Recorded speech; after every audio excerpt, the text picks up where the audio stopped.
nagbibigay sa atin ng daan. No? Ito po yung nagpapaliwanag po sa atin na kung paano na mayroong nag-iisang Diyos.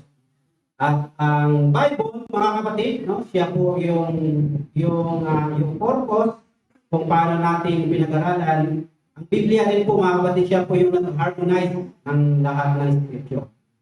And wala pong error sa Bible. No? And dito po natin malalaman ang katotohanan at nag-i-inspire po sa atin ang salita ng ating Panginoon. Ang nagiging error lang po ay yung interpretasyon ng isang tao. Sabi nila, yung Diyos, may Diyos na Ama, iba rin yung Diyos na Anak, iba rin yung Diyos Espiritu Santo. So, hindi po, no, kailanman na nanganak ng Diyos. Ngayong gabi, ang dadali ko sa inyo po, patuloy sa ating pag-aaral ng salita ng Diyos, yung Father, Son, and Holy Ghost. Mari pa po tayo tumayo, hingin natin sa Diyos ngayong gabi ang kanyang patnubay at bigyan tayo ng kalaman sa pag-aaral ng salita ng ating Panginoon. Let us pray.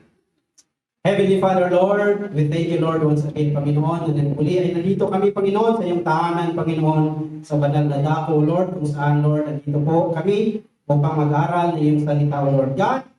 Gabi nito, Panginoon, ikaw ang Diyos, magpadala ng karunungan, Panginoon, sa bawat isa. Ikaw rin, Panginoon, mag-anoint, Lord, sa teachers, O God, maging ang banal na Espiritu, siya pong magtuturo sa bawat isa sa amin, O Lord.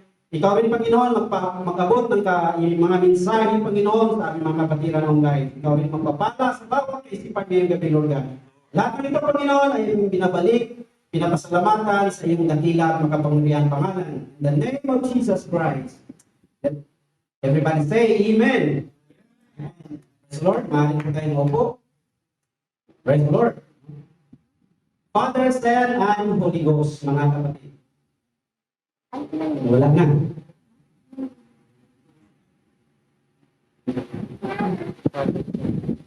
Praise the Lord, no?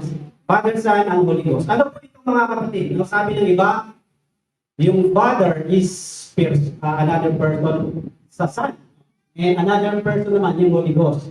Tandaan po natin, mga kapatid, last na Bible study po natin ang pagka-Diyos ng ating Panginoon. At siya po yung gumanap na Father, siya yung gumanap na anak, mga kapatid, at yung Holy Ghost. Ipapaliwanag ko sa inyo itong tatlong ito, mga kapatid, no? Father, Son, and Holy Ghost. So, the Father, mga kapatid,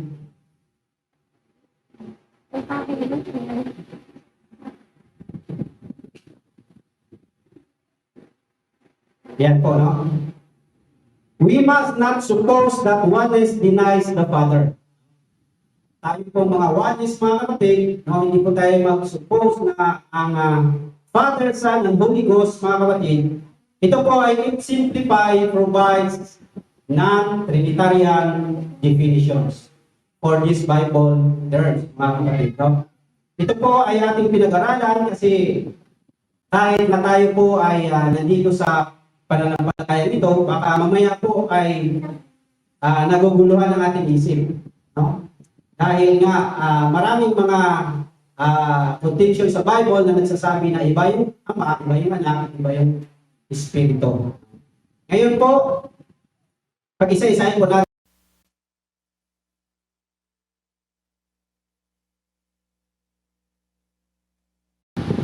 The title Fathers refers to God's role.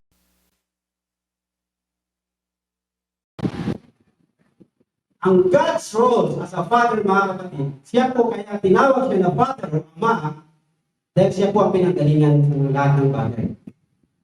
Tanda po natin, hindi pa nagawa ang mundo, wala pang kahit ano, mga kapatid, sa mundo ito, nandun na po ang ating Diyos, no?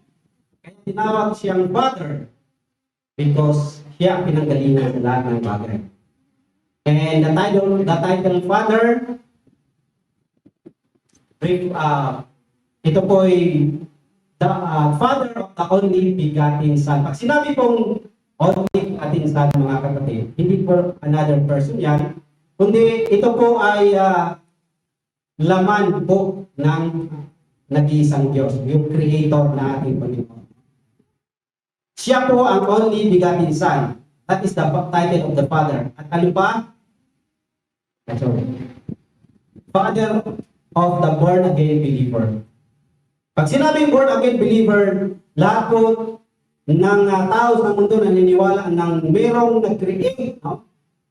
Pwera na lang sa mga humanists, yung mga atheists, mga kapatid, hindi sila naniniwala na meron daw gumagawa sa mundo ibabaw na ito, mga kapatid. Sila po ay naniniwala na ang lahat ng bagay ay nag-exist na walang patunay, no? Kahit tanungin mo sila ng kanilang mga paniniwala, mga kapatid, hindi nila mag-prove. Wala silang kalaman kung bakit sila na iba ang kanilang pininiwalaan na wala daw gumawa ng lahat ng bagay. Pero tayo, mga kapatid, no? All Christians, born again believer, naniniwala na mayroong Father na nag-create sa lahat ng bagay. At the same time, mga kapatid, as born again, ito po ang pinakamalaga, yung born again, itong naipanganak ng muli. No, yung dati nating pagkatao, iniwan natin, tayo po nananampalataya na si Jesus yung Diyos na yun. Nananampalataya na natin ang sinabi ng ating Panginoon na except a man be born of water of the Spirit, he can enter into the kingdom of God. At kung nagawa natin ito, mga kapatid, sabi niya po sa Pedro, pagsisihan ninyo at talikuran ng lahat ng kasalanan at magbabautismo kayo sa pangalan ni Jesus at makatanggap kayo banal na Espiritu. Yun po ang born again believer, mga kapatid. Yun ay tunay na born again believer. Yung iba, naniniwala lang sila pero hindi nila na ranasan or the experience kung paano sila na born again. So, kahit ako noong una, mga kapatid, akala ko kasi yung tatay ko dati sa Catholic, nung ako ay grade 3, na-convert sila sa born again, no, tawag na GIL, born again. Akala ko ay born again talaga, na kami ay totoo na po na nananampalataya. Pero sa atin, mga kapatid, being a Catholic, mayroong process. No? Ang born again is the process. So, ito po, no? Paano natin mapapatunayan na the title of the Father, siya po ang creation, siya po yung nagkatawang tao, at yung panampalatayanan natin ngayon. Ito po, no? The title Son.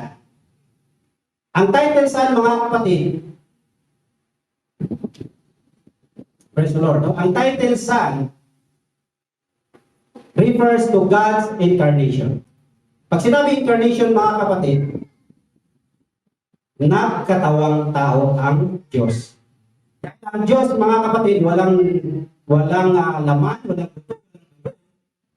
Paano siya mag-incarnate? O paano siya, masasabi natin, matubusin ang sangkatauhan sa pamamagitan ng kanyang dugo, laman na ialay sa krus ng Kalbaryo, mga kapatid. Kaya po, ang title Son, no, sinabi mo kanina, hindi po to another person, but the Son na sinasabi diyan, mga kapatid, refers to God incarnation. So ang Diyos na yon nagkatawang tao. Bakit? May purpose. Hindi lang siya nagkatawang tao, hindi may purpose. Ano yung purpose na yon? Sabi po ng Hebrew, without shedding of blood, there is no remission. So kung walang pagkabuhos ng dugo, walang kapatawaran sa ating mga kasalanan. Paano magkaroon ng dugo ang ating Diyos? Na walang siyang laman. Espiritu siya. Kaya po, nagkatawang tao ng Diyos. Incarnate sa kanyang laman. Incarnation, no? Nagkatawang tao.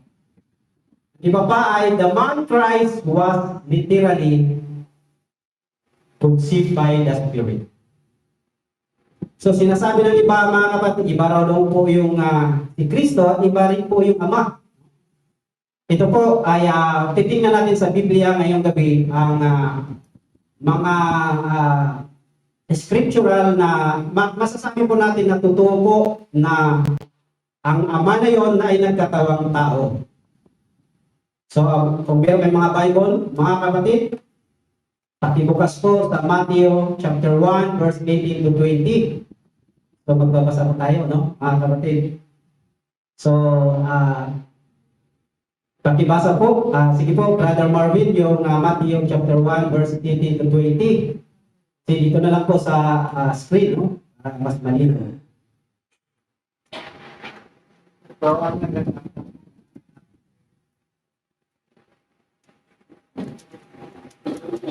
Ito ang naganap na ipinanganak sa Kristo. Maria na kanyang ina at si Jose ay nakakana magpakasal. Ngunit bago sila makasal, nagdadalang tao na si Maria sa pamamagitan ng pamangarihan ng Espiritu Santo. Subalit, dahil sa isang matuwid na tao si Jose, ang kanyang mapapakasama, talagay sa kahihiyan si Maria, niyang iwalayan si Maria ng paligid. Ngunit, habang pinag-iisipan ito ni Jose, napakita sa kanya sa paligid ang isang anghel ng Panginoon. Sabi nito sa kanya, Jose, anak ni David, huwag kang matakot sa napakasalan si Maria, sapagkat ang sanggol na dinadala niya ay mula sa Praise the Lord. Thank you po, Brother Marvin. Mga kapatid, ito po yung kaganapan po sa Matthew chapter 1 nung si Maria po ay ititakda na siyang pakasalan ni Jose. Kaya sa mga Hudyo mga kapatid, kapag pakasalan mo ang isang babae, dapat hindi mo pa ito naggalaw. Meron pa kang tinatawag dyan na sa amin ay parang pamalahi. Sa Bisaya, pamalahi. Kumbaga, ito-courtship mo siya at malalaman mo kung ano yung trabaho niya, ano yung pamilya niya, at ano po yung ikinabubuhay nila. Tumutulong ka doon. Yun yung courtship mga kapatid na tinatawag.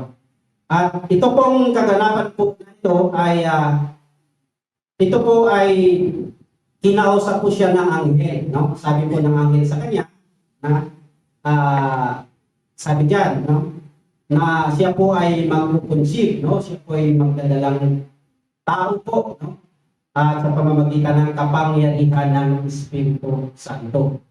So, ito po ay nalaman po ni Jose mga kapatid na nabubuntis na pala ito si Maria.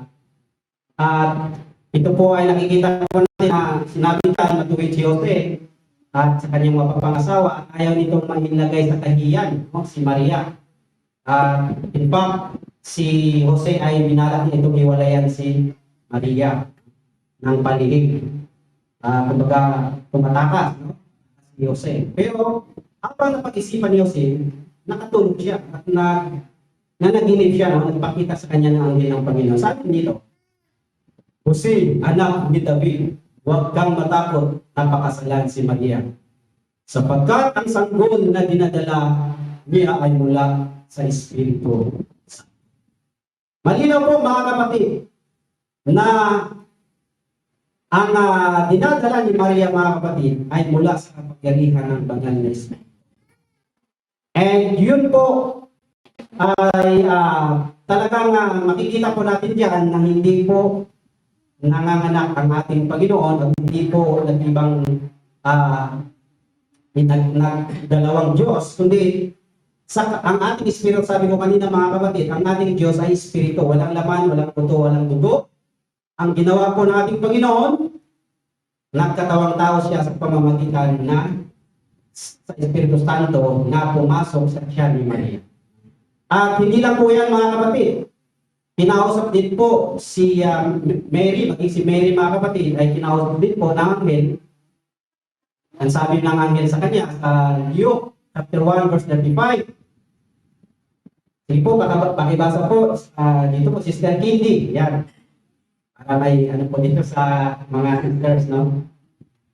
Luke chapter 1 verse 35. Luke 1 verse 35.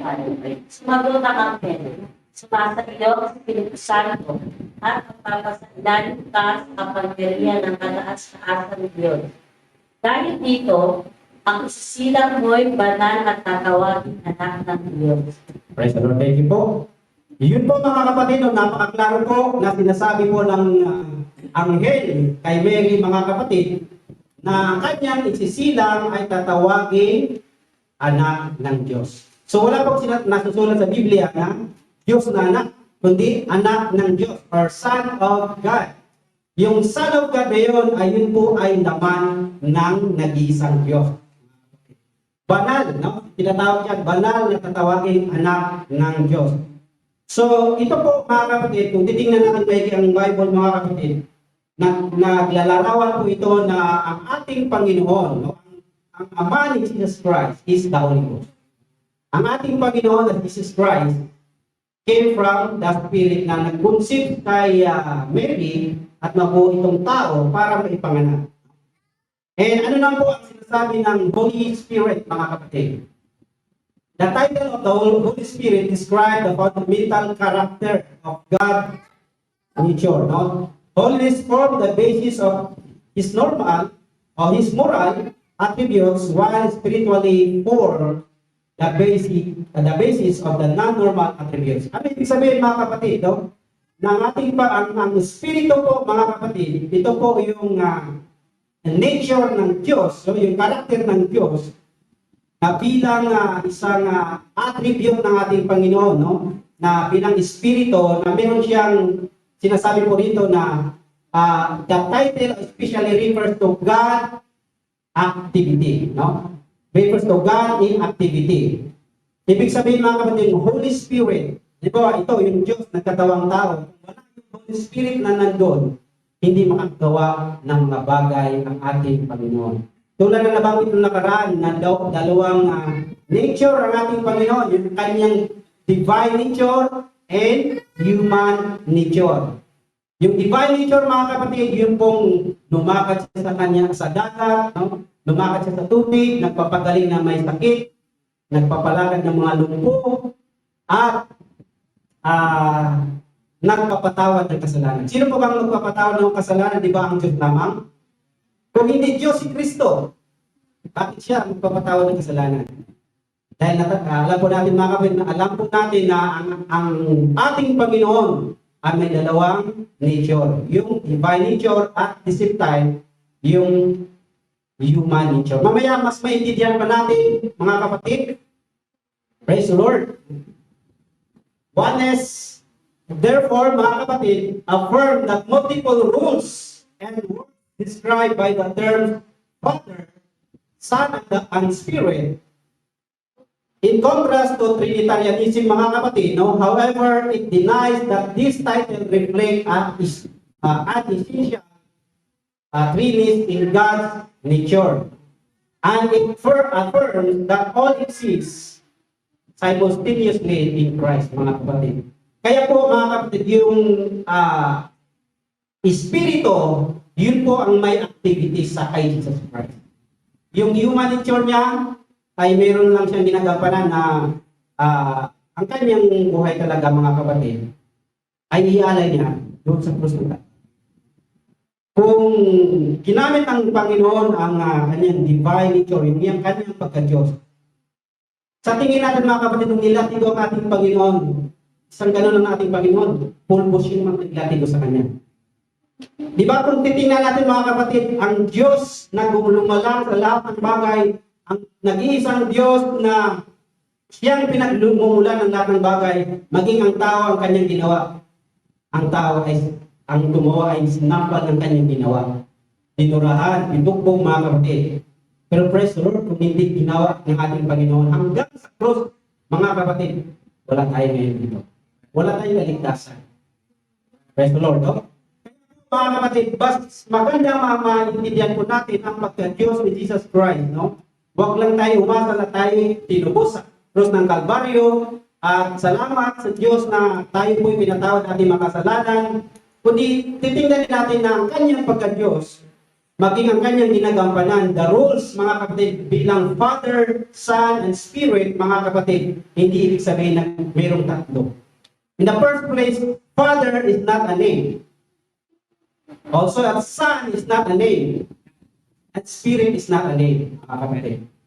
Rules lang po ng Father, mga kapatid. Sabi po ng nakaraang mga Bible studies natin, God, hindi nanganak ang Diyos or hindi nagbigay ng authority ng Diyos na mayroong Son and Spirit, kundi God manifest in the flesh. Yun po ay dinaanan yung Father, Son, and Spirit. Yan po ay manifestation po ng ating Diyos. Fathers, ulit, no? Fathers refers to God in family relation to man. Paano kaya kung wala tayong ama, mga kapatid, sa ating pisikal na buhay? Nakwento nga ni Brother Robert, no, na ang daming naghahanap sa kanya, ama. Dahil napakahalaga po ang ginagampanan bilang ama. Yung relasyon po natin bilang anak sa ating ama, napakalagang bagay po yung mga kapatid. Paano ka tawagin anak kung wala kang ama? Di ba po? Sabi nila, galing daw sa kawayan, na doon nang gagaling yung tao. Grabe ang mga mga pag-iisip ng tao, mga kapatid. Kaya po, Father, tandaan po natin, mga kapatid, refers to God's in family relationship, mga kapatid. Bilang ama, meron tayo dapat relasyon tayo sa Diyos. No? Meron tayong relasyon sa ating Diyos na siya po ang ama. Pangalawa po, Son refers to God incarnate. No? Spirit refers to God in activity. So, ang Espiritu na makalaga po, siya po ang gumagalaw in terms na kung mayroong gagawin ng ating Panginoon through the Holy Spirit. Kaya ngayon, mga kapatid, ang iniwan sa atin na comforter, teacher, kung ano pa man, mga kapatid, na gumanda ang ating buhay, mayroon tayong magandang pag-iisip. That is the Holy Ghost. That is the Spirit of God. Yan po iniwan sa atin, comforter po sa atin. Praise the Lord, no? Oneness teachers offers the following explanation of New Testament passages often used to demonstrate the existence of a Trinity. Plural references to the Father, Son, simplify, distinguish between Christ, deity, and humanity. Yung plurality, mga kapatid, hindi, pag sinasabing Father, Son, Holy Ghost, hindi po yung person. Hindi po yung iiba, magkakaiba po sila. That is plurality na, sabi kanina, yung mga inampanan ng ating Panginoon as a Father, dahil siya pinanggalingan ng lahat ng bagay, Son, dahil meron siyang duty or ministry sa sanglibutan ito, and kasama po ang Holy Ghost po dyan, mga kapatid, para po magawa yung kanina yung activity ng Holy Ghost, mga kapatid. And other plural references to God distinguish between various manifestation, attribute, rules, or relationship that the one God has. Anong pakli natin, mga kapatid? Ito ang gusto ng ating Panginoon, mga kapatid. No? Ang kanyang rules o kanyang mga attributes, mga kapatid.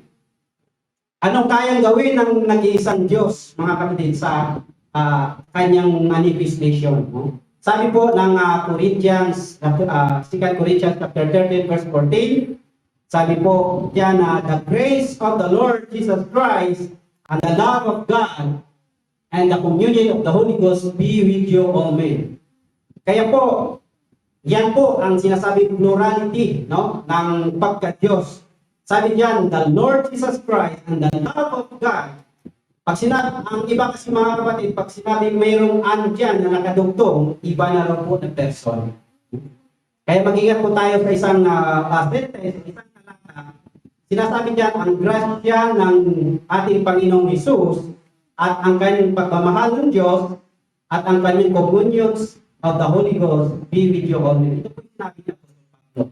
Nalalaman or naintindihan ni Apostol Pablo na ang Panginoon na yun, na si Kristo, na Diyos na nagmamahal sa atin. For God to love the world. Diba? Ang Diyos na nagmamahal sa atin with the Holy Spirit, yung communion of the Holy Ghost, mga kapatid, nasa atin.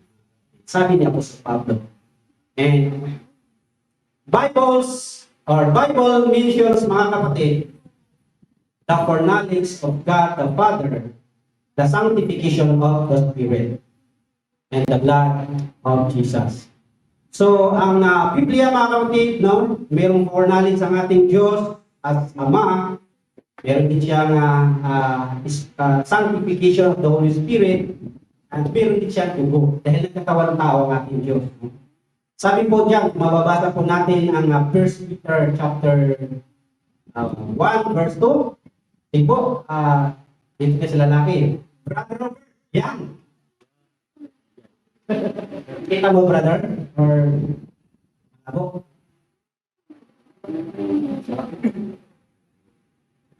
Kaya or hindi kaya? Sige po.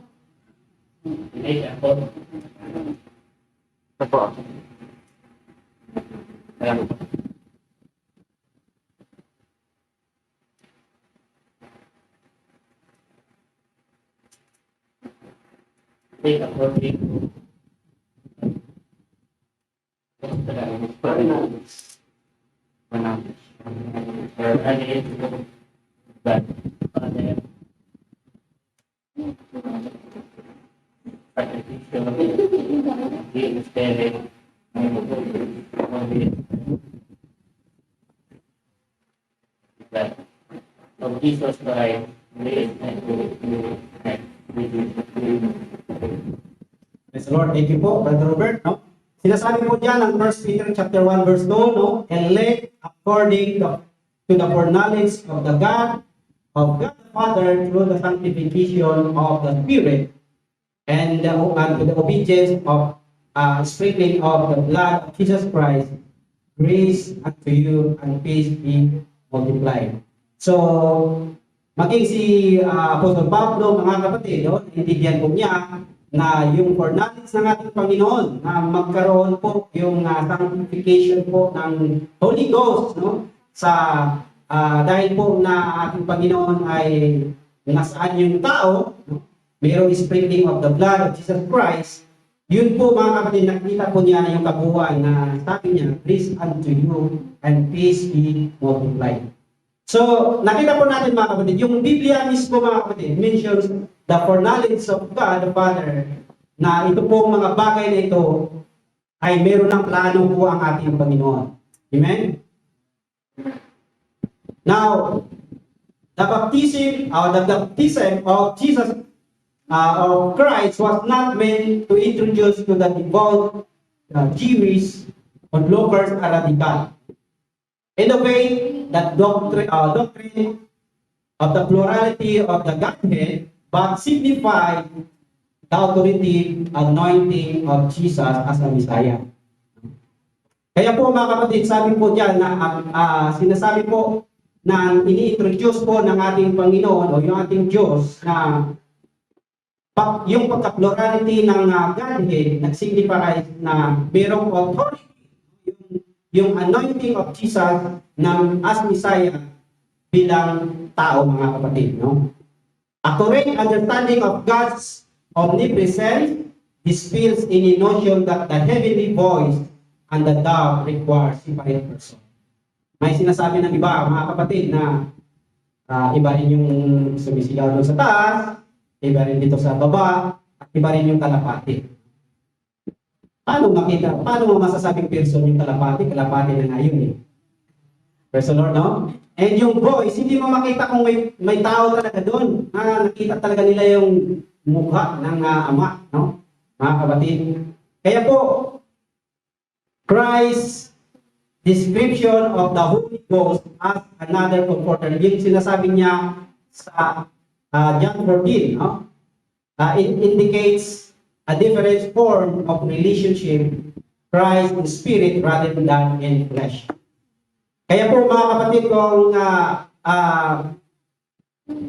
tandaan po lagi natin mga kapatid, kung titingnan natin maigi mga kapatid, yung description ng ating Panginoon as a Holy Ghost, no? Magbibigay siya another comforter.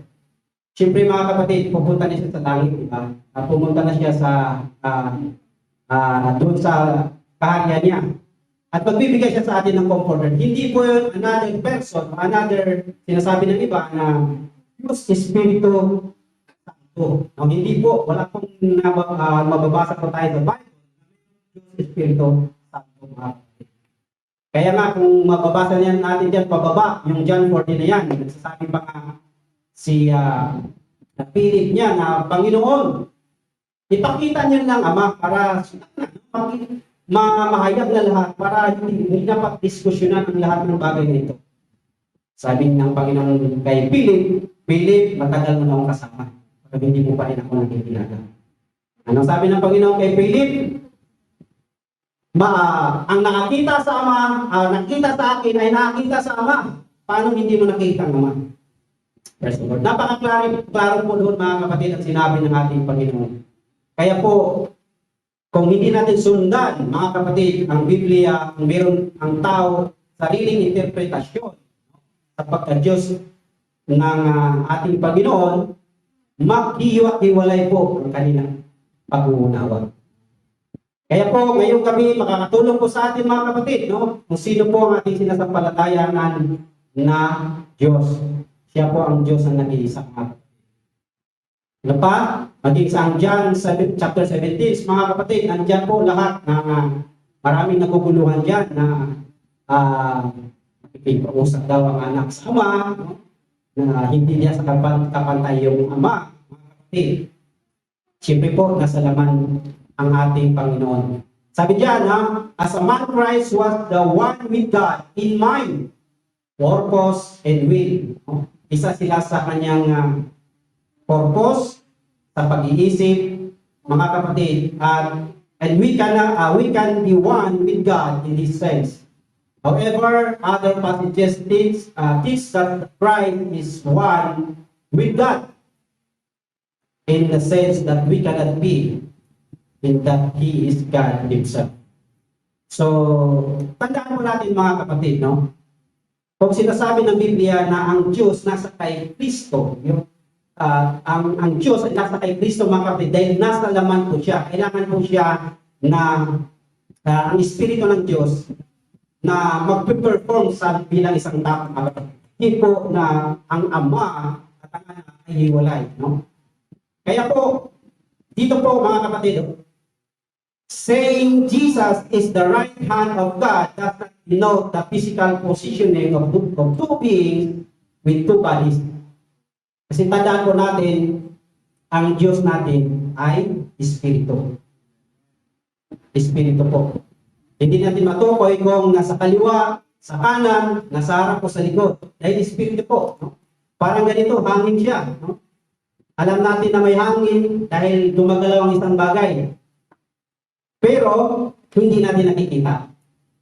So, ganun po ang Espiritu, mga kapatid. Hindi natin alam kung nasaan nakaposisyon ang ating Diyos.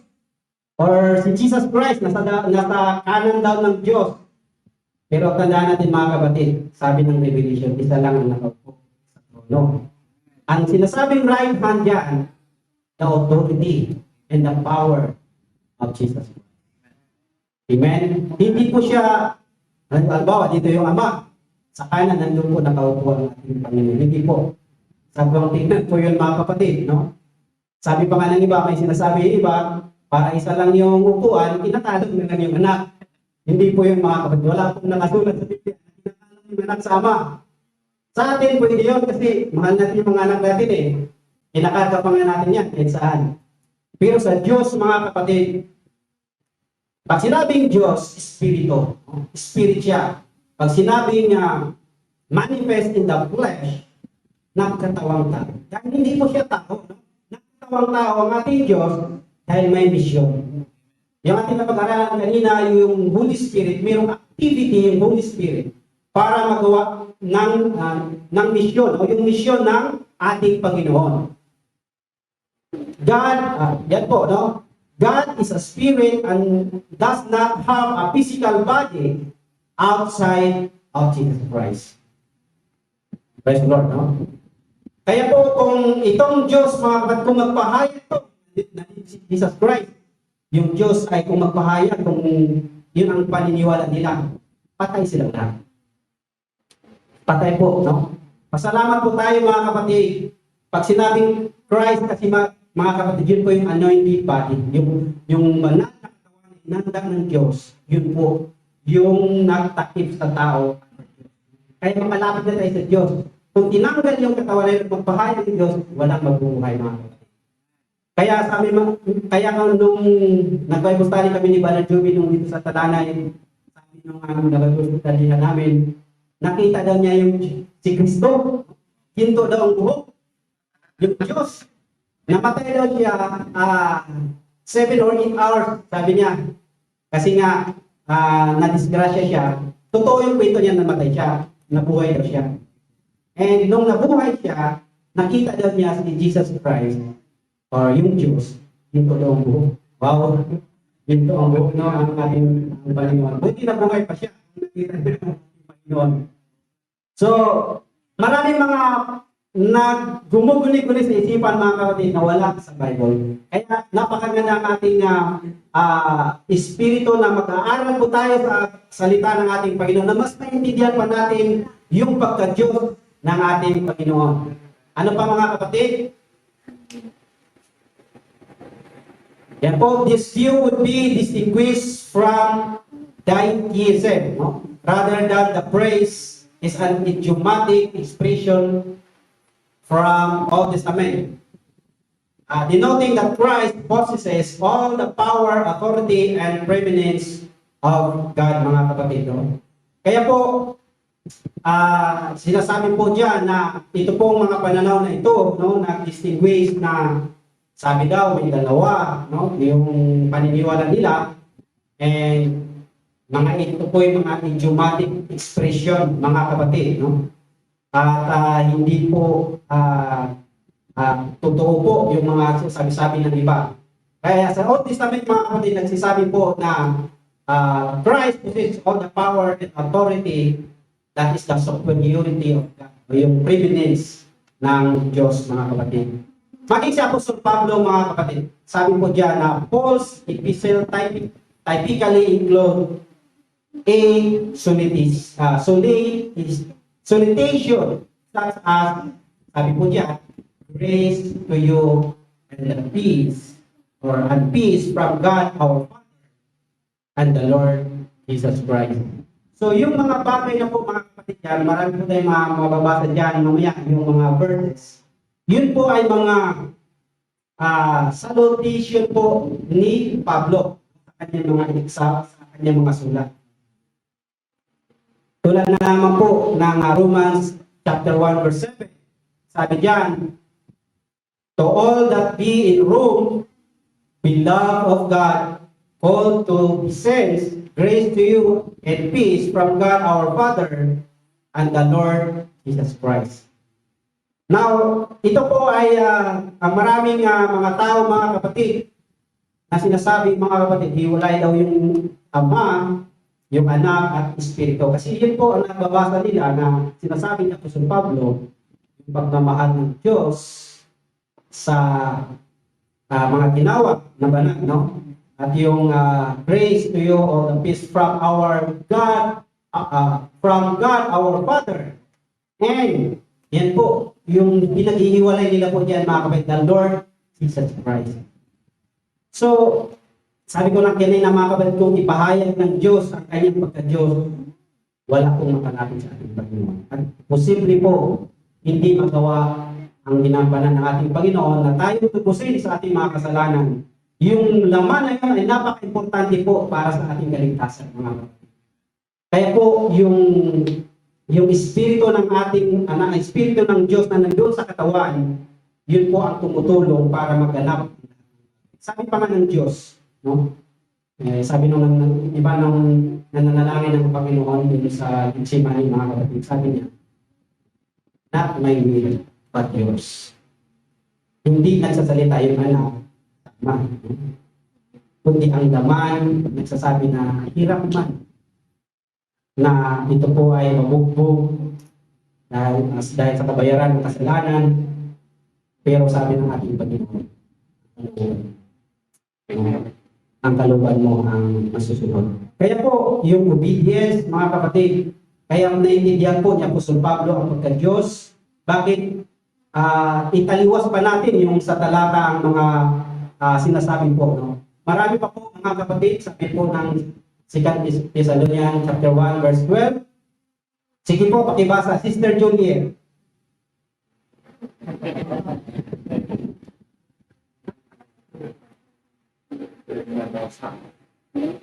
Second Thessalonians 1:12. Sa gayon, mapaparangalan ninyo ang pangalan ng ating Panginoong Hesus, at kayo naman ay pararangalan din niya, ayon sa kagandahang loob ng Diyos at ng ating Panginoong Hesus Kristo. Praise the Lord, thank you po. Yan po mga kapatid, no? Sinasabi din po yan dyan, isa sa mga sulat ng Apostol Pablo na mapapangarangalan ninyo ang pangalan ng Panginoong Hesus. Kayo naman ay parangalan din niya. Ayon, dito na po, ayon sa kagandahang loob ng Diyos at ng ating Panginoong Hesus Kristo.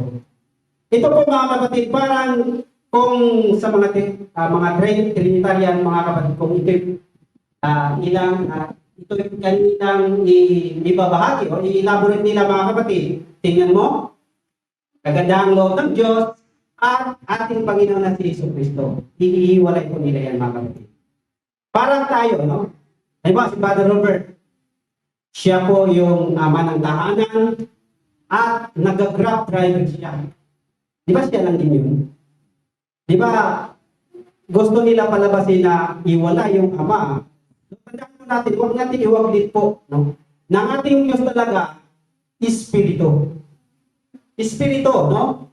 At kaya gusto niyang tubusin ang mundo, paano niya tubusin? Dahil sabi ng Biblia, kung walang pagkabuos ng dugo, walang kapatawaran sa ating mga kasalanan. So siya ang gumawa ng kapamaranan mga kapatid at katawang tao siya. Parang mahirap intindihin sa mga hindi talaga isa ang paniniwala, no? Na ang ating Diyos nagkatawang tao. Wala namang question doon sa nagkatawang tao. Pag sinabing Diyos, nagkatawang tao, hindi nagdadalawa. Nagkatawang tao lang siya dahil may mission siya para mabayaran ang ating kasalanan. Meron pa yan mga kapatid, yung Titus 2:13, no? Isang favorite verse po natin. So basahin natin. Yan po ay nakabisado natin sa English, kabisaduhin naman natin sa Tagalog, no? Sige po, Brother Marvin. Paborito kita ngayon.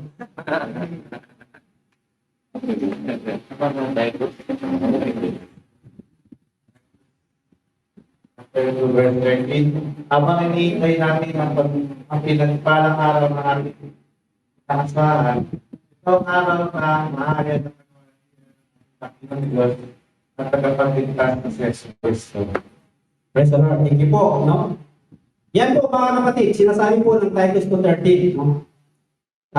Ito ay kabisado natin sa English mga kapatid, no? Ito po ay habang inintay natin yung paparating, no? Na ang ating Panginoon. Sabi diyan, pinagpalang araw na ating inaasahan, ito po yung araw na mahayag po sa kalulatian ng ating dakilang Diyos at tagapagligtas na si Hesus Kristo. Siya po yung Diyos, no?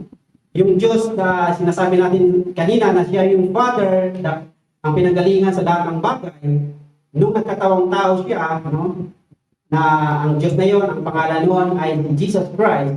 Siya rin po yung tagapagligtas. Siya rin po ang darating, no? Hinihintay natin sa mga araw na yun mga kapatid. Nawa mga kapatid ay doon natin makita at doon natin talaga mabuo ang ating pag-iisip na ang sasalubong natin, hindi yung Ama, hindi yung Espiritu, hindi rin yung Anak, kundi yung nag-iisang Diyos.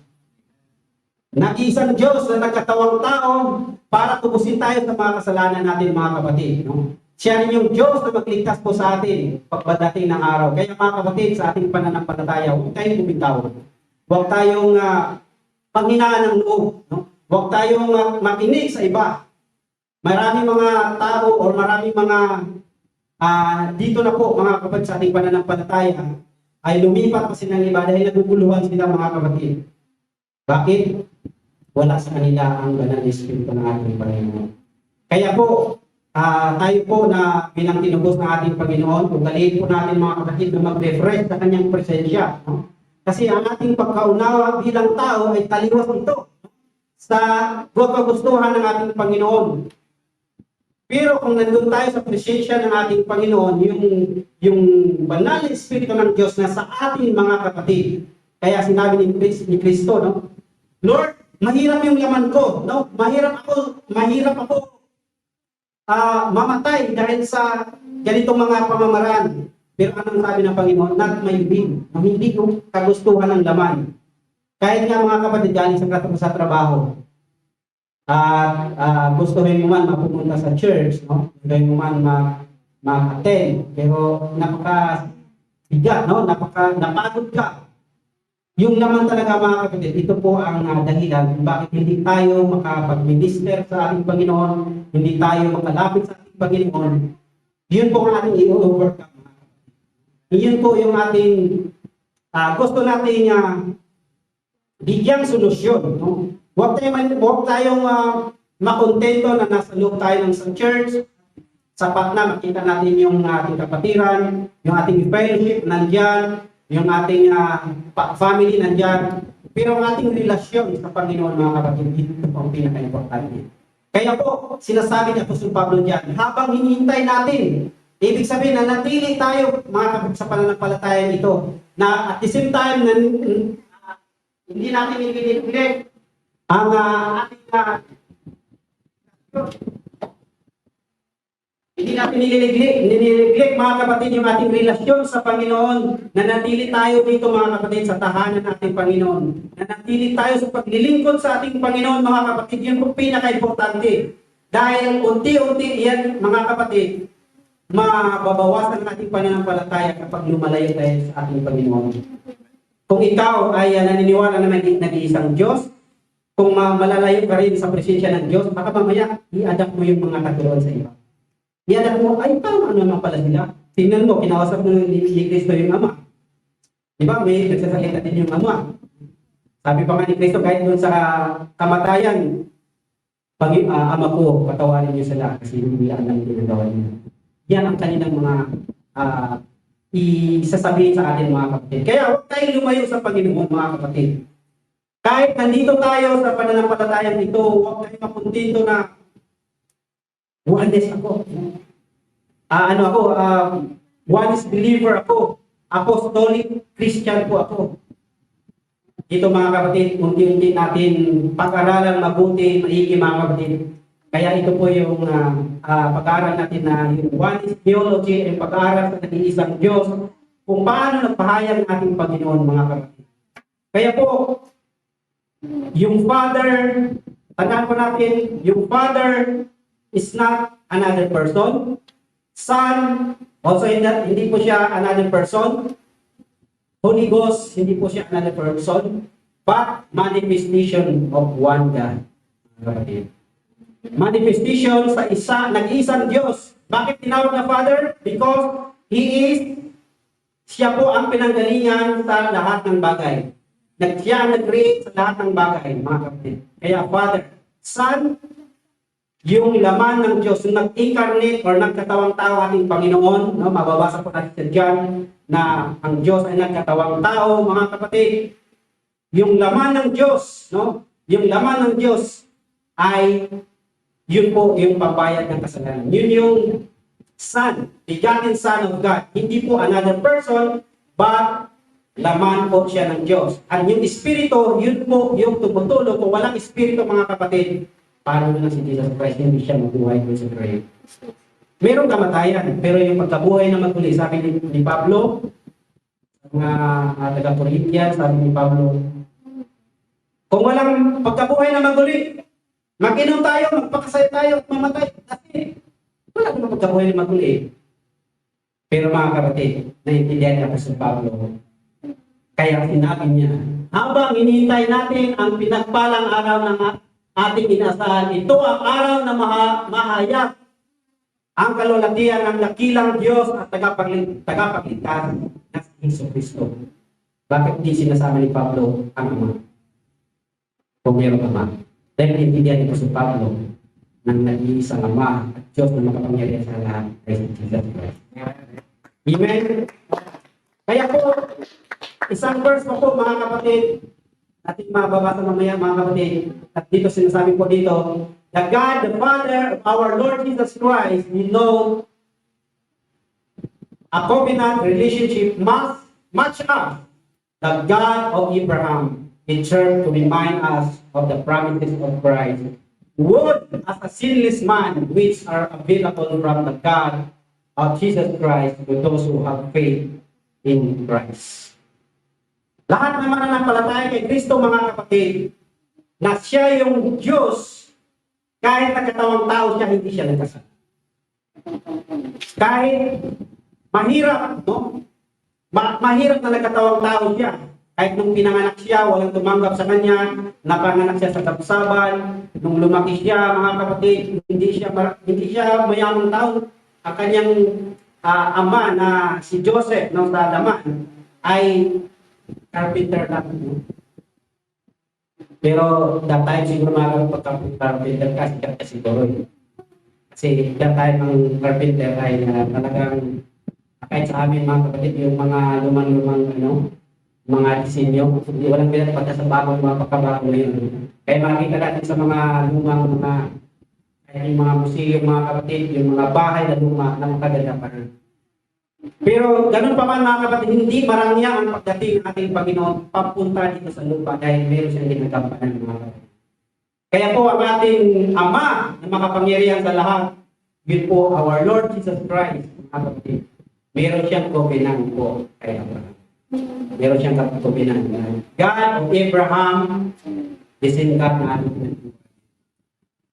Kaya kung maintindihan po natin ang pagka-Diyos, no, ng ating Panginoon sa verse na yan mga kapatid. Philippians chapter 2 verse 6 to 8, ano sabi diyan? Kahit taglay niya ang kalikasan ng Diyos, hindi niya ipinagpilitang manatiling kapantay. Sa halip pusa niyan binitawan, o sa ibang salita hinubad niya ang pagiging kapantay niya sa Diyos at namuhay na isang alipin. Ipinanganak siya bilang tao at nang siya ay naging tao, nagpakumbaba siya. At naging masunurin hanggang sa kamatayan, naging ito, manay kamatayan sa Diyos. Tingnan natin mga kapatid, no? Isa-isahin po natin yan. Sinasabi ng iba, pagka sila ay nagpapaliwanag dito mga kapatid, tingnan mo, hindi sila kapantay ng Diyos. Hiwalay sila. Sinabi ko nga kanina mga kapatid, kung ipahayag ng Diyos, ngunit ng ating Panginoon kanyang pagkakas walang magbubuhay. At hindi rin niya magampanan ang kanyang sinasabi diyan, tinanggal niya, no? Or winasin niya. Ibig sabihin, hindi po ibig sabihin mga kapatid na hindi na po, wala na po yung pagka-Diyos ng ating Panginoon. Kapag nagtimpi lang ating Panginoon, no? Parang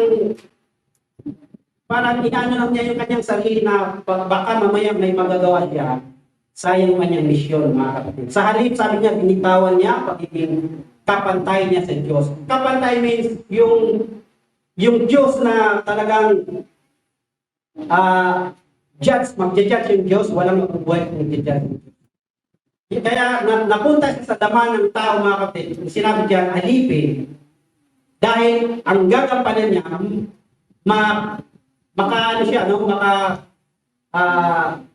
makaabot siya doon sa krus ng Kalbaryo. Kung ginagampanan ng Diyos na maging kapantay sa talagang kapangyarihan niya, ginamit niyang kapangyarihan niya mga kapatid. Nung paglati ko pala sa kanya, pulpos yung naglati. Siguro isip na siguro pagkadaw. Patay at pulpos ko talaga yung sa kanya. Dahil Diyos yan mga kapatid eh. Pero praise the Lord mga kapatid. Sabi niya, binitawan niya ito na muhay bilang alipin. Ipinanganak siya ng tao. As in tao mga kapatid, nasasaktan at nagugutom mga kapatid. At siya ay maging tao mga kapatid at pakumbaba siya. Maraming mga tao ngayon mga kapatid, hindi na marunong magpakumbaba. Hindi na marunong kumikilala na mayroon siyang Diyos na nagiging tao rin at nagpakumbaba. Sino ang Diyos na yan mga kapatid? Na marunong magpakumbaba. At tayo bilang tao, dapat tayo ang marunong magpakumbaba dahil tayo ang may kasalanan. Hindi dapat siya ang ipako sa cross. No? Hindi dapat siya mamatay. Tayo dapat. Pero praise the Lord, sa kanyang kamatayan, may access na tayo sa kanyang mga kapatid. May access na tayo sa Panginoon na kapag lumapit tayo sa Panginoon mga kapatid, na magpakumbaba, hindi lang bilang tao, kundi bilang alipin, sabi ko nga dyan, naging alipin siya. Kaya magkakaroon tayo ng pananampalataya. At hindi po dyan, sinasabi dyan na ang Diyos ay maging kapantay niya, yung si Kristo ay maging kapantay niya ang Diyos. Mali po na interpretasyon yun. Mali ang pag-unawa ng isang tao, mga kapatid. Kaya sinabi ng Panginoon, kung sinabi ng Panginoon, di ba, yung all power is given unto me. Nung sinabihan niya mga alagad, di ba, all power is given unto me. At sabi niya, go unto work and make disciples. Sabi ng ating Panginoon. Sabi ng, kung maalala natin, sinabi ng Panginoon, all power is given unto me. Kung mayroong Diyos na naiwan sa tataas, kung mayroong Ama na naiwan sa taas, kawawa siya mga kapatid. Bakit? Walang kapangyarihan. Sabi ng Panginoon, all power is given unto me. Anong power niya? Wala. Mga kapatid.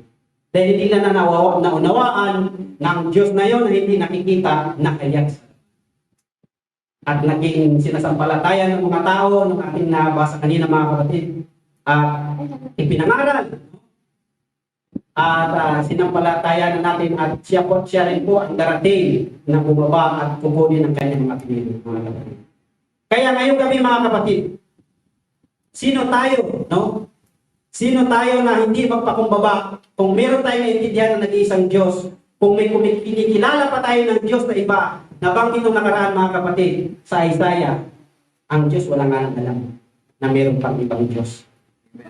Walang Diyos bukod sa akin. Sabi niya, I am the Alpha and the Omega, the beginning and the ending. So, walang gitna mga kapatid, walang nauna sa Kanya, wala rin nahuli sa Kanya. Siya rin yun po mga kapatid. At sa anong sinasabi nila mayroon pang Diyos? Mga kapatid, ulitin ko po para mas maintindihan po natin yung kalikasan o nature ng Diyos. Meron siyang divinity and humanity. Ang rules ng ating Panginoon, hinampanan niya ang pagiging ama, hinampanan niya ang pagiging anak, at iniwan niya ang kanyang banal na espiritu dito mga kapatid para tayo ang panalangin.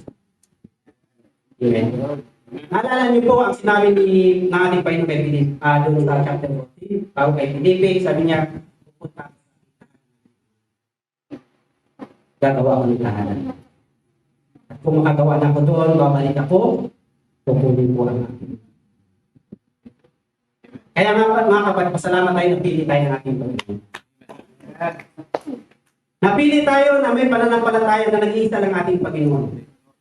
Hirap ka nga magpaglingkod sa isang Panginoon, dagdagan mo pa ng isang Panginoon, kung ano mga Panginoon, dami po, mga kapatid. Pag sinabing Panginoon, sinusunod mo, nauna sa buhay mo. Ibig sabihin mga kapatid, pinapriority mo. Pero mas maigi mga kapatid, makilala natin ang Panginoon na Diyos na makapangyarihan sa lahat. Walang iba kundi ang ating Panginoon Jesus. Amen. So, yun lang po ang aking topic, Father, Son, and Holy Ghost. Hindi ko na elaborate yung mga son, mga kapatid, kasi may susunod na Bible study or may mag-topic dito mga kapatid, no? Yung mga nandun po na inibahagi. Yung Ama, Anak, Espiritu mga kapatid. Ama, Anak, at Espiritu Santo. Hindi po kanya-kanya Diyos. Kundi, it is manifestation of God. Amen? Praise God. So bago ako magtapos, meron pa akong dalawang slide. Baka may mga katanungan sa inyo bago ako magtapos. Naguguluhan, no? Mga kapatid natin sa online, baka may mga katanungan kayo at mag-comment kayo dyan. Dito sa church, baka meron kayong naiintindihan, no? Hindi na-deliver ng maayos or hindi na-intindihan ano yung mga pinag-uusapan natin ngayong gabi. Maaari kayo tumayo at magtanong. Praise the Lord.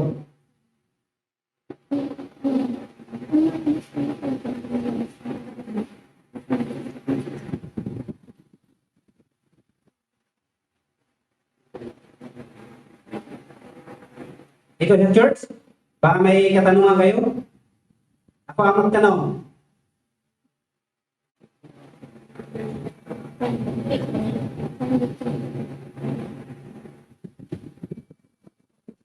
Ang mga estara talaga itong sa Batasan Church, walang katanungan. Tanggalin natin yung hiya mga kapatid kasi yung hiya, yun po yung nakapagmangmang sa tao na sus, kung natanong ko kanina, malinaw na sa sana sa akin. Kasi nga pag may nagkwento sa labas, tama ka no. Pero sayang mga kapatid kung dito sa Bible study, hindi natin matanong. Baka itanongin tayo sa labas, babalik tayo magtanong ulit dito mga kapatid. So, ugali natin na talagang kaya natin i-handle po ang mga ganitong mga pag-aaral mga kapundo. Ang daming mga ano sa pagka-Diyos, ang daming mga pag-aaral, contention dyan sa Bible yan mga kapatid. Isa lang po ang lagi nating tandaan mga kapatid, ang Biblia ay hindi nag-away-away ang kanyang mga verses. Nag-harmonize po ito mga kapatid. Ang nagbibigay lang ng error ng kaguluhan, yung pananaw ng tao. Amen. Sige po, may May tanong po dito, katanungan sa online. Brother J.M. Blanco. Sabi po dito, Brother, good evening po. Yung sabi po ni Stephen, I see the Son of Man standing at the right. Ano yung katanungan doon? Yung binapraise na nila dito. Yung meron daw po ay Son of Man na nakatayo doon sa right. Yan nakita ko ni Stephen. Siguro ang katanungan ni sinasiba din. Siguro ang katanungan dyan, ano yung nakita niya? Yung right hand of God. Nakita niya yung ama at anak? Yung isa lang. Ako isa lang ang Diyos. Nung nakita ni Stephen, nakita ni Stephen yung si Jesus nandun sa right hand of God. Sige po. Yun lang yun. So sa akin, bago kay Pastor, no? Sa akin naman pananaw, no, na gano'n. Na, di ba nung si Stephen, hindi siya nasaktan. Sabi pa nga niya, patawarin niyo sila, hindi na alam yung ginagawa nila. Ayun po yung nasa Holy Spirit. Nandun yung Holy Spirit bago siya lumatay. So ito sa akin po, no? Nung nakita ng Diyos, yun nga kanina, ang Diyos natin, the Spirit. Walang laman, walang buto, walang dugo. Paano may right hand? It is the power of God. It's something. Hindi natin guluhin, ano? Babalik naman tayo doon sa yung katanungan na yun para ma-entertain lang sila na bungan. Sige, tanongin nyo si Stephen kung mapunta kayo sa langit. Tanongin nyo lang. Totoo ba na yung nasa kanan ng Diyos? Nasa kanan si Jesus Christ. Tandaan po natin kanina yung sa Revelation, no? Kahit basahin natin sa Revelation chapter 21 verse 5, isa lang nakaupo sa kanya. Hindi maaaring dalawa. No? Hindi maaaring nandun sa kanan. No? Dalawang upuan, kumbaga. So, Pastor, ano po ang gusto niyo, Pastor? Bigyan ng mic.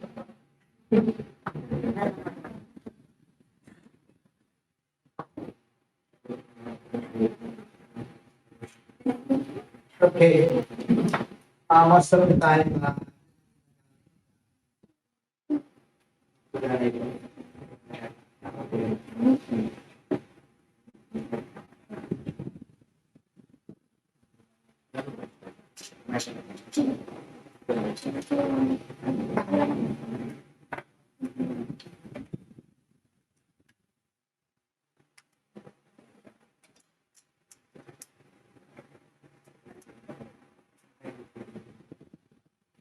okay. So, malimit gamitin ito, no? Na meron talagang Trinity sa langit. Dahil nakita daw ni Stephen na si the Son of Man, which is Jesus Christ, ay nakaupo sa kamay ng Diyos.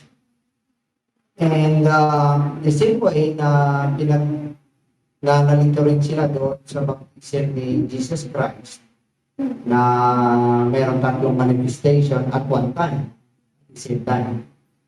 Pero dito kay Stephen, so nasagot na rin, unang-una sagutin natin, na yung right hand ng Diyos, hindi po siya ibig sabihin na meron pong kanan, merong kaliwa Diyos. Kasi kung titingnan natin, God is Spirit, kahit sa mundo na lang natin, pag ikaw ay nasa Pilipinas, tanongin ka saan ang Diyos, turo mo taas. Tama? Pero kung titingnan mo yun sa globe, pag-init ka eh. Kasi ang Pilipinas nasa gilid eh. Kaya kung sa Amerika, Alaska ka nakatira, pag tinanong sa'yo, saan ang Diyos, turo mo rin yung taas. Pero kapag tinignan mo, ang tinuturo niya yung taas ng globe. Diba? Kung sa Australia ka naman, sa ilalim. So, ibig sabihin, pag sinabi natin right hand and left hand, walang right hand and left hand ng Diyos kasi He is everywhere. So, kung He is everywhere, saan ang ulo, saan ang kamay, saan ang paa? Pag sinabi niyang heaven is my throne and earth is my footstool, saan ang kanan, saan ang kaliwa? So,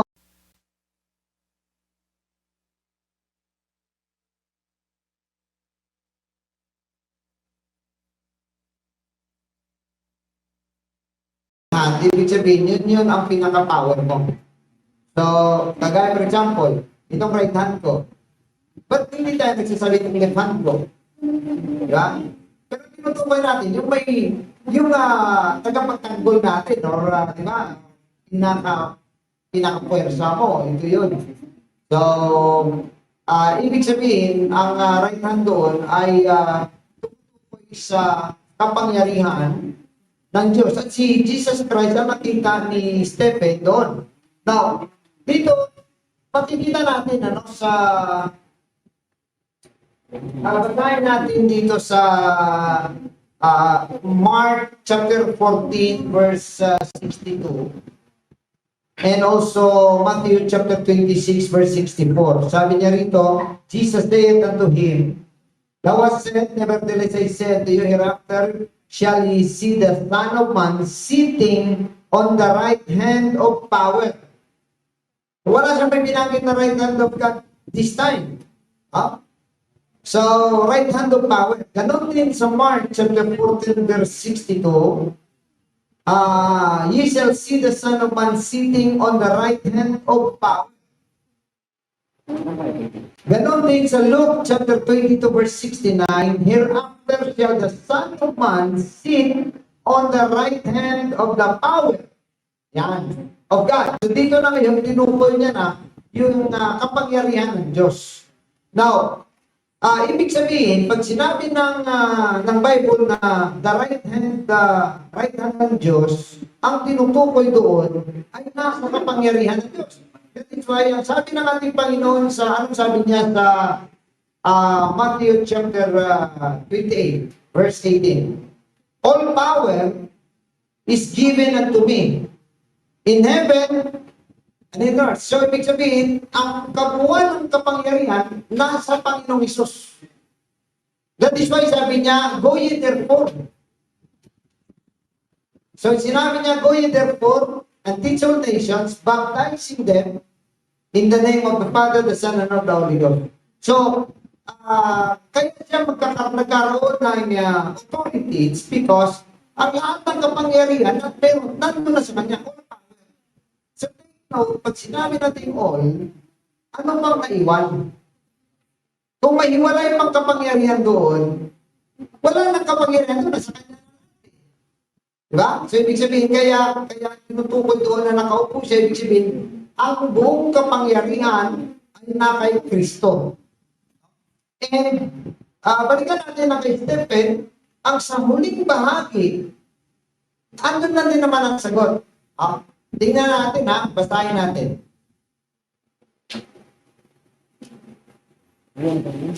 Sabi niya sa Acts chapter 7, yung senaryo ni Stephen, sabi niya sa 56, ito yung issue. And behold, I see the heavens open and the Son of Man standing on the right hand of God. And sa baba, pag pinasa po natin in 59, and they stoned Stephen, calling upon God and saying, Lord Jesus, receive my spirit. Okay? So, tumawag siya sa Diyos, pero binanggit niya Jesus. So, ibig sabihin, yung nakita niya doon, walang iba, kundi ang nag-iisang Panginoong Isus na nandun sa kapangyarihan ng Diyos na siya naman tinutukoy sa Revelation and one sat on the throne. So nag-iisa lang doon at ang ating pag pumunta ka sa langit, ang makita mo doon si Jesus Christ. Brother JC po. Sabi po ni Brother JC. John chapter 17 verse 5. Iba sa Brother JC mula. Sabi niya po, John 17:5, ano po yung glory na natamo ni Jesus bago manilikha ang sanlibutan? Kasi ginamit ito na verse ng mga Trinitarian para patunayan na nag-pre-exist na ang Son, kasama ng Father bago ang creation. So, una sa lahat, ang Bible ay klaro na walang kasama ng Diyos doon. Mismo ang Diyos nagsabi. So, kung isipin mo na meron siyang kasama, iisip mo lang yun. Sarili mo lang na opinion yun. Kasi kung ang Diyos ang tatanungin ng Ama, wala siyang kasama. Sabi niya, I stretched forth the heavens alone. So, kung meron pang isa doon, hindi kaya magreklamo yun? At lalo ba't sinasabi nila, equal in power? Diba? Sasabihin ng isa na parang sa'yo na lang lahat ng glory. O, ando naman tayo, tatlo tayong gumawa, tapos ikaw lang ang kumuha ng glory. Hindi ganon. Now, take note na ang glory na tinutukoy doon, sa simula pa lang kasi, nasa plano na ng Panginoon, ang pagkatawang tao, na kung saan doon niya ibibigay ang kaluwalhatian. Kaya nga na nung si Jesus Christ ay nagtagumpay, ang lahat ng kaluwalhatian sa kanya. Now, si Jesus Christ nag-i-exist sa plano ng Diyos. Hindi sa literal na existence. Sa plano ng Diyos. Ibig sabihin, ano na ng Diyos kasi? From the very beginning, kahit na lang doon sa kay Adan at sa kakaiba, doon sa kay Eve, na meron ng propesiya na ang anak ng babae ang siyang tuturo sa ulo ng ahas na nagre-represent kay Satanas. So doon pa lang ay nakita na. No? And take note, na ang word, di ba? Yun ang nagkatawang tao. So yung word ng Panginoon, pag sinabi niya, that is a plan of God, pero it will happen, pero not necessarily at the time, nangyari na. For example, ang sabi ng Panginoon sa Isaiah 9:6, sabi niya, for unto us a child is born, a son is given. Puro past tense. Pero hundreds of years pa bago nangyari. So ang Diyos, dahil wala siyang past, present, at future, hindi niya kailangan, hindi siya kailangan sumunod doon sa takbo ng panahon. Because when God says, it will happen. And sabi ng Panginoon, heaven and earth shall pass away, but my word shall never pass away. And that word na promise ng salvation is the same word na sabi niya nga, nagkatawang tao. Yun yung ibinasa sa John chapter 1 na ang word para plans of God. Ang word, ang salita ng Diyos, pag gumawa kasi ang Diyos, sinasabi niya, wala siyang may ginawa na hindi niya muna sinasabi. Sinasabi niya. So that's the word of God. At ang word na yun na sinasabi niya, in fact, it can even connect to Genesis 1:26. And sabi niya, let us make man in our own image. So kaninong image ang mayroon doon? Dahil Espiritu ng Diyos. Di ba? Ang image na tinutukoy niya actually is the coming second Adam. Kaya imahe ng first Adam is identical sa second Adam na tinutukoy. And at the same time, ang karakter ng second Adam na sinasabi, yung image na yun ngayon ang dapat na magiging image ng church. Ang sinasabi niya nga, into the image, to conform to the image of His Son. So, ibig sabihin, ang image na yon, hindi man siya literal na maging kamukha natin kagaya ng first Adam, ang tinutukoy dito ay ang nature, ang attitude, ang character ng second Adam, which is Jesus Christ. So yun yung pinaka-image na naputol nung na-commit ng kasalanan si Adan at saka si Eva. So, yung glory na yun, sa simula pa lang, nakita na ng Diyos, magiging matagumpay yun. Magiging matagumpay. Kaya ang glory niya from the very beginning, from everlasting to everlasting. Yun yung glory ng victory ng ating Panginoon. So, I don't know, kung may tanong pa? Meron pa po. Last na daw. Meron pa po last. Ay, dinagdagan pa. Ako, mukhang hindi na kami makaklase. Brother JM lang. Ang sayang taga-Bible School. Oh. Ah. Ano? Galing kay? Brother JM lang. Sige. Sabi po dito. When we go to heaven, dalawang throne po ba ang makikita natin? The throne of God and the throne of the Lamb. Revelation 22, verse 3. Ano ang text na ginamit? Revelation 22, verse 3.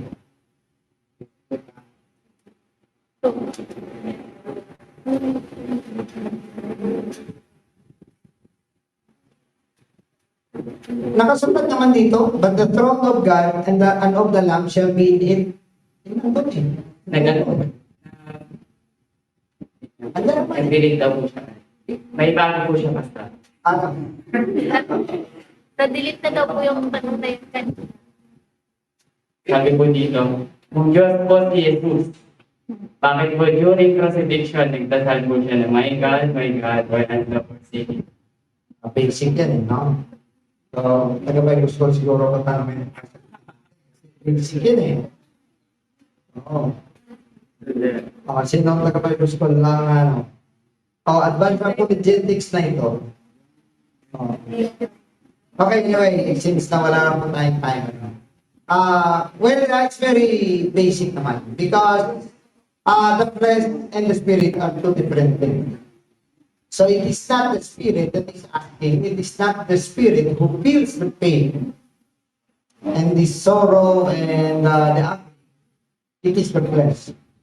So definitely, ang flesh, yun yung dahilan na bakit nagkatawang-tawang Diyos sa laman. Kasi lalabanan niya doon sa weakness ng laman. Doon mismo sa weakness ng laman. Kung ang laman na yun, wala namang weakness, hindi ba simple yung pagkatawang tao. Bakit kailangan siya magkatawang tao? Wala namang palang weakness yung laman. However, nandun siya mismo sa weakness ng laman at pinatunayan niya, kaya magtagumpay. Yun yan ang dahilan na nag-pray siya. It's dahil baka hindi makayanan ng laman. Baka hindi niya makayanan, bumigay siya at hindi matupad ang plano ng Diyos sa kaligtasan.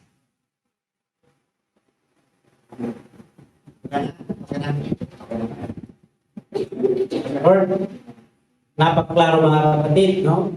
At yung, sabi ko nga mga kapatid kanina, yung Bible ay nagtuturo ng harmony, no? Hindi niya pinagtawa yung mga verses. Ito po ay mga pag-unawa lang po na bilang tao. Kaya po sa atin sa church, kailangan mo matanggap ang banal na Espiritu ng Panginoon. Bakit? Yun po ang at may Bible study. Pasalamat po tayo mga kapatid. Palakpakan natin ang ating Panginoon. Right, Lord? Kaya po na siguro tayo, mga kapatid, ngayong gabi. And ito po yung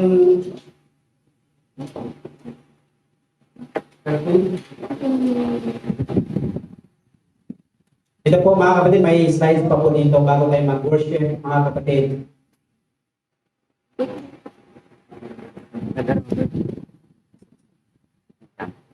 Ito po, may word po dito mga kapatid, the kenosis.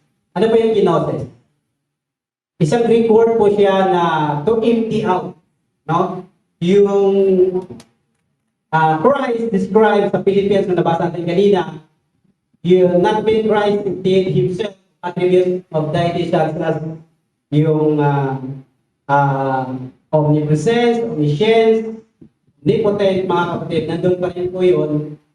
For then, Christ would be merely a demigod. The Spirit of Christ retained all attributes of deity even while he manifested all of his character in flesh. This passage only refers to the limitation of Christ imposed on himself relative to his human life. Isa pa po, the kenosis was voluntary surrender of glory, dignity, and godly prerogatives, not an obligation of his nature of deity. No? The union of deity and humanity was Jesus Christ, was equal with God and proceeded from God, but become humble and obedience unto death. Kaya mga kapatid ko, hindi nag-humble ang ating Panginoon, hindi nag-voluntary ang ating Panginoon. Yung to empty out, yung meron siya ng pagka-Diyos, kung hindi nagtimpi ang ating Panginoon, wala tayong kaligtasan. Hindi tayo nakatayo na magpuri sa ating Panginoon kung ang ating Diyos ay hindi nagtimpi. Kenosis, yun po yung ginamit na word sa Greek word na voluntary. Plano ng Diyos, nabanggit kanina, isurrender ng kanyang glory, mga kapatid. Lahat ng bagay, pwede sa Diyos, mga kapatid, dahil nakasalang tao, mga kapatid. Sabi ng Biblia, ang kabayaran ng kasalanan ay kamatayan. Dapat tayo mamatay, mga kapatid. Tanggalin sana tayo ng Diyos dahil nakasala tayo, pero hindi niya ginawa yun.